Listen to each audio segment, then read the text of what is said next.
Making headlines, Maldives reiterates it fully concurs that a legitimate and genuine opposition is a vital part of any healthy democracy. Islamic Ministry announces the categories it would issue scholarships funded by the Zakat Fund. And top diplomats of China and the European Union pledges to deepen strategic cooperation and safeguard multilateralism.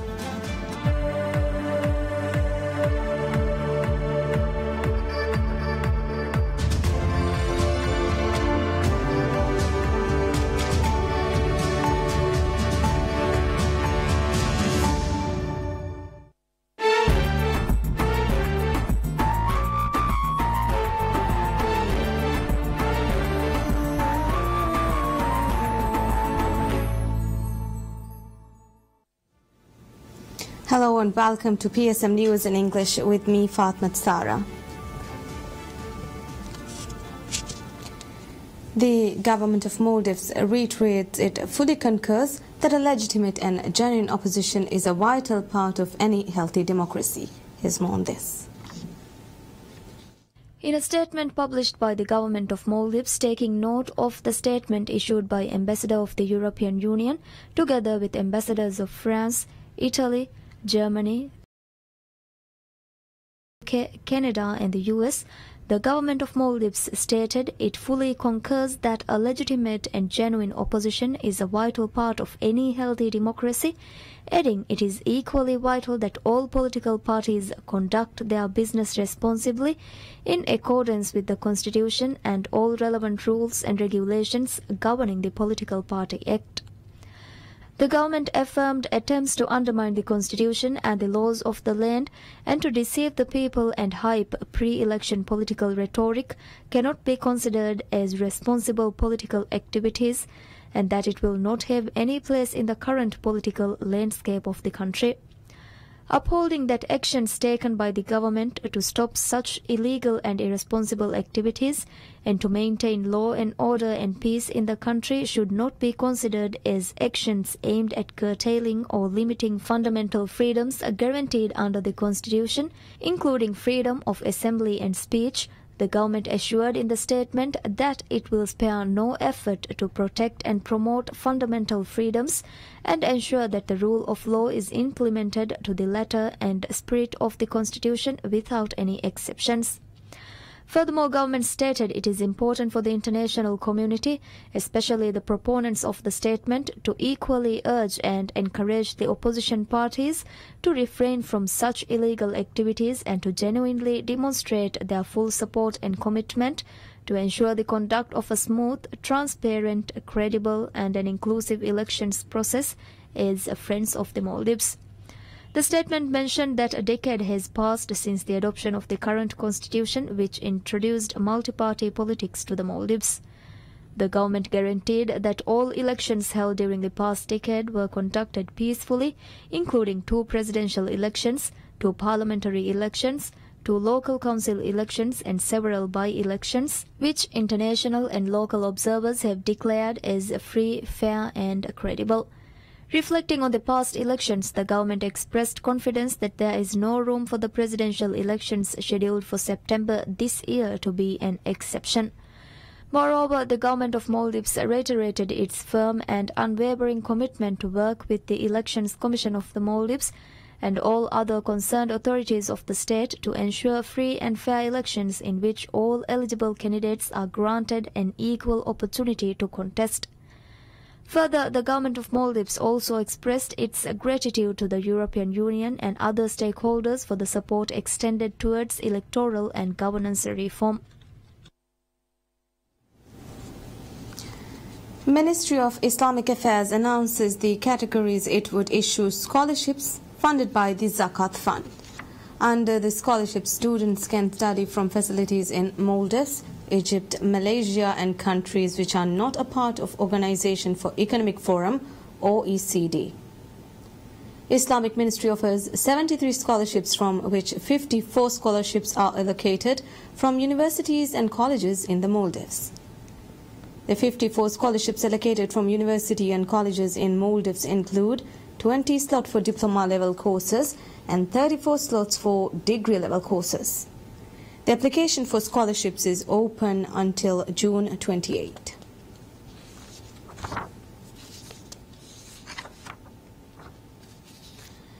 Minister of Tourism Musa Zamir states Kurdufushi Airport development project is ongoing at a fast pace as hoped by the government. The tourism minister made the remarks speaking to PSM News after monitoring the development brought to the area. Tourism Minister Zamir revealed the works are ongoing at a fast pace, which is expected by the government, and that the government is happy about the progress. Tourism Minister lauded the efforts of Maldives Transport and Contracting Company MTCC, adding all equipment has been brought to the work site. Kurdufushi Airport in Hadal Atoll is a project of 185 million rupiah. The project, which costs $12 million funded by the state budget, was launched in November 2017 by President Abdullah Yamin Abdul Qayyum. The Kurdufushi Airport will be developed with a 1,200-meter long runway, a taxiway and an apron to park aircraft.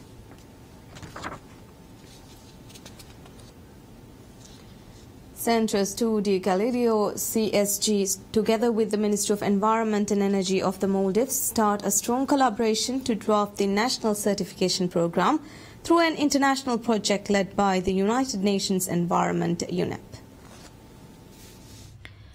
According to Centro Studi Galileo CSG, a number of meetings were held in May within relevant authorities of Maldives.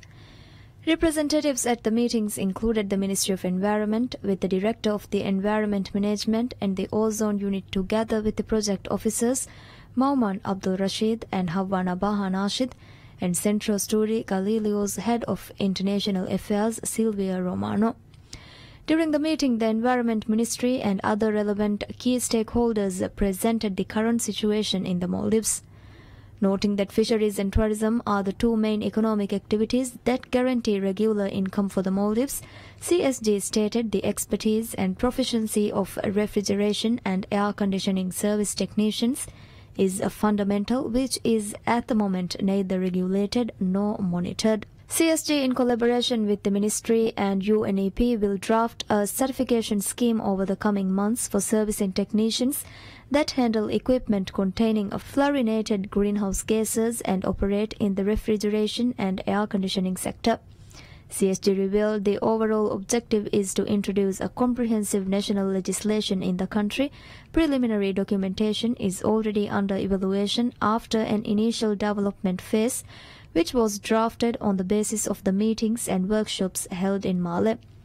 The main purpose of introducing such regulation is to allow only expert and qualified technicians to service equipment containing F-gases or ODSs, which are harmful for the environment yet necessary for some specific plants. The topic of natural refrigerants has also already been introduced, which includes learning modules of hydrocarbons and ammonia, the main natural refrigerants used in the fisheries and tourism sectors. CSG expressed hope to establish a comprehensive training and certification program of both personnel and companies throughout the archipelago with the support of the ministry.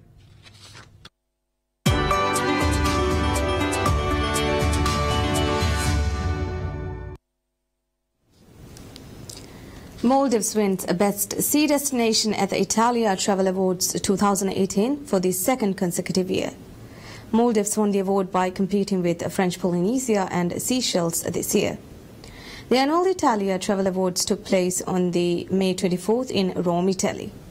The Italia Travel Award is held annually to celebrate commitment and expertise in the Italian tourism sector. It is considered as the Oscars of the travel industry in Italy. The main objective of the award is to encourage and boost professionalism and quality of the tourism industry. The Italian market is one of the top source markets for the Maldivian tourism industry. Italy is the fourth largest market to Maldives in this period, with 6.4% market share. During last year, a total of 88,484 tourists arrived to Maldives from Italy, which is an increase of 24.8% compared to 2016.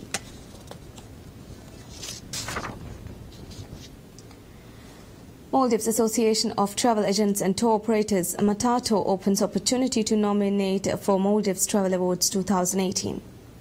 The nominations were opened at a ceremony held at the annual Matato Iftar at Hotel Jan.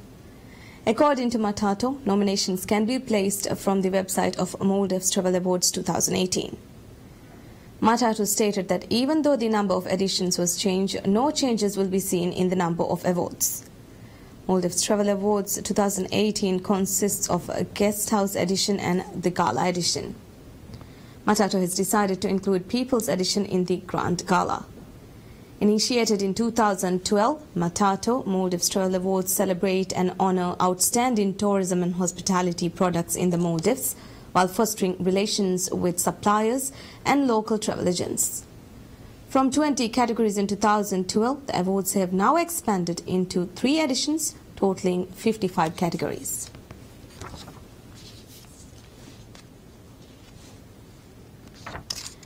Top diplomats of China and the European Union pledges to deepen strategic cooperation and safeguard multilateralism. Co-chaired by Chinese State Councillor and Foreign Minister Wang Yi and European Union EU Foreign Policy Chief Federica Mogherini, the 8th round of the China-EU high-level strategic dialogue in Brussels reviewed the development of the China-EU Comprehensive Strategic Partnership established 15 years ago and hailed the favorable situation featuring all-dimensional exchanges and cooperation covering various fields. Noting that unilateralism and protectionism are increasingly raising its head, Wang said China and the EU as two stabilizing forces should strengthen strategic communication, promote mutual strategic trust, and deepen strategic cooperation. The two sides should jointly safeguard the purposes and the principles of the UN Charter and uphold multilateralism and global free trade. He added that both sides should make due contributions to tackling global challenges. Wang said China is willing to further consolidate political mutual trust, deepen economic and trade cooperation, promote mutual investment, jointly build the Belt and Road, and strengthen multilateral cooperation with the EU. Mogherini stressed the importance of China-EU relationship, saying the EU is willing to work with China in upholding and strengthening the multilateral system with the United Nations at the core and the rules-based international order. The strategic dialogue took place as the two sides are gearing up for the 20th China-EU summit slated for next month. Wang said China stands ready to join hands with the EU in preparing well for the upcoming summit and ensure that it will yield positive results and send out a positive signal that China and EU are dedicating to deepen their comprehensive strategic partnership relations and safeguard and strengthen the international law and order. Mogherini said the two sides have addressed a wide range of issues and laid the groundwork for the summit.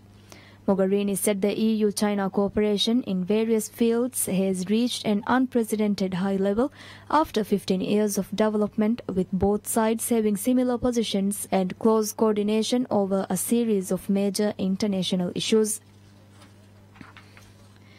Mogherini stressed the need of creating the synergies between the Belt and Road Initiative and the EU's investment plan and strategy on connecting Europe and Asia.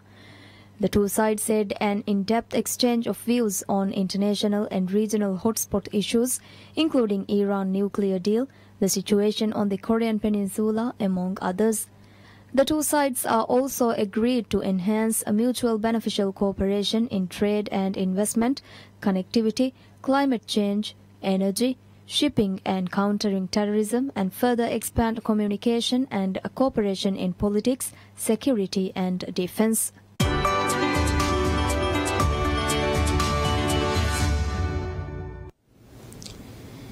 U.S. Secretary of Defense James Mattis says the U.S. will still stand for the irreversible and verifiable denuclearization of the Korean Peninsula after U.S. President Donald Trump said he would hold a summit with North Korean leader Kim Jong-un on June 12th in Singapore. U.S. Secretary of Defense James Mattis, who was speaking at the Shangri-La Security Summit held in Singapore, thanked the city-state for agreeing to host the event in such short notice. The Secretary also said the status of U.S. troops on the Korean Peninsula will not come up in talks between the U.S. and North Korea. Any discussion about the number of U.S. troops in the Republic of Korea is subject to, one, the Republic of Korea's invitation to have them there, and the discussions between the United States and the Republic of Korea, separate and distinct from the negotiations that are going on with DPRK. That issue will not come up in the discussions with DPRK.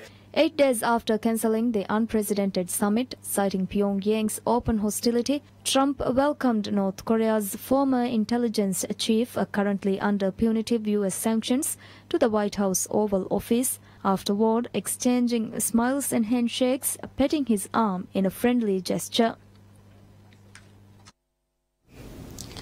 Italy's new government of Prime Minister Giuseppe Conte officially takes office, putting an end to a deadlock lasting since early March's inconclusive vote. The new cabinet was formed on a coalition between anti-establishment Five-Star Movement M5S and far-right League, the two most voted parties in the elections. Giuseppe Conte, who is a 53-year-old law professor and political novice, was reappointed by President Sergio Mattarella on Thursday night after his previous cabinet attempt with the same parties failed on Sunday. His cabinet comprised 18 members, including M5S League, Luigi Di Maio as Minister of Economic Development and Labour, and League Chief Matteo Salvini as Interior Minister. Both would serve as Vice Prime Ministers. The crucial economy ministry was entrusted to Giovanni Tria, a professor of political economy at Rome Tor Vergata University, who is favourable to Italy's continued adherence to the Eurozone. His nomination was a key turning point, allowing the success of M5S League's latest negotiations, since the president has nixed their previous nominee, Eurosceptic economist Paolo Savona, as finance minister. In the new cabinet, Savona will serve as Minister for European Affairs. Enzo Mauro Milanesi, director of the School of Law at LUISS University in Rome, was sworn in as Foreign Affairs Minister. Other key ministers included Alfonso Bonafede at Justice, Elisabetta Trenta at Defense, Marco Bassotti at Education, Danilo Tolinelli at Infrastructure and Transport, Giulia Bongiono at Public Administration, and Alberto Bonisoli at Cultural Activities and Tourism. Conte would now be in charge of the first populist government the country has seen, also of amending the ties with some of the European Union allies after weeks of sharp exchanges. After taking the oath of office, the newly appointed Prime Minister received the silver bell from the hands of former Prime Minister Paolo Gentiloni at Chigi Palace, a ritual signalling a new Italian cabinet is taking office. Conte must now seek confidence votes from both the Chamber of Deputies and the Senate, which was expected to be an easy process since M5S and League holds the majority in both houses. According to ANSA news agency, citing Lower House Speaker Roberto Fico, the votes might take place between Tuesday and Wednesday.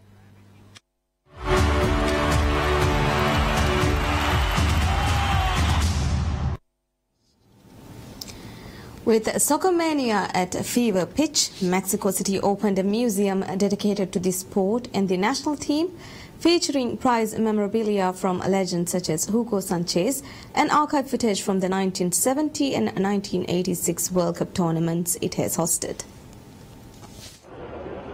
More than 150 individual pieces are on display, revealing the evolution of Mexico's eagle emblem on its logo, as well as the changing nature of the simple soccer ball over the years. International trophies are also on show, such as the 1999 Confederations Cup, the 2012 London Olympics gold, and a Gold Cup trophy, which Mexico has clinched a record 7 times.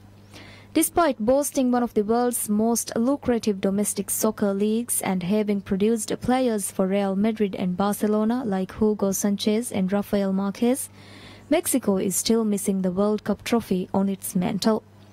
It is best showing being a pair of 6th place finishes when it hosted the tournament in 1970 and 1986. The 2018 World Cup looks set to be a tough one for Mexico. The side is in what many have called the group of death in the first round of the FIFA tournament in Russia. The Latin America side kick off their campaign against champions Germany on June 17th before facing South Korea and Sweden in Group F.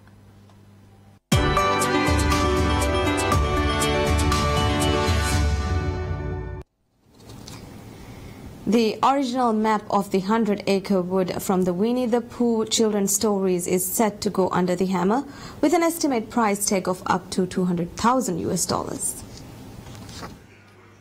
The ink sketch drawn by E.H. Shepherd in 1926 lays out the much-loved fictional world created by A.A. Milne, depicting the characters Winnie the Pooh, Christopher Robin, Piglet and Eeyore. It's such a valuable piece because, as I said, it's such an obvious entry into the world of Winnie the Pooh. It's there as you open the book of the first edition. It's there on the end papers. It's also there in the Disney cartoon. It's the first animated sequence. So it really is your visual guide to that entire world of Winnie the Pooh, which has never been more popular than it is today.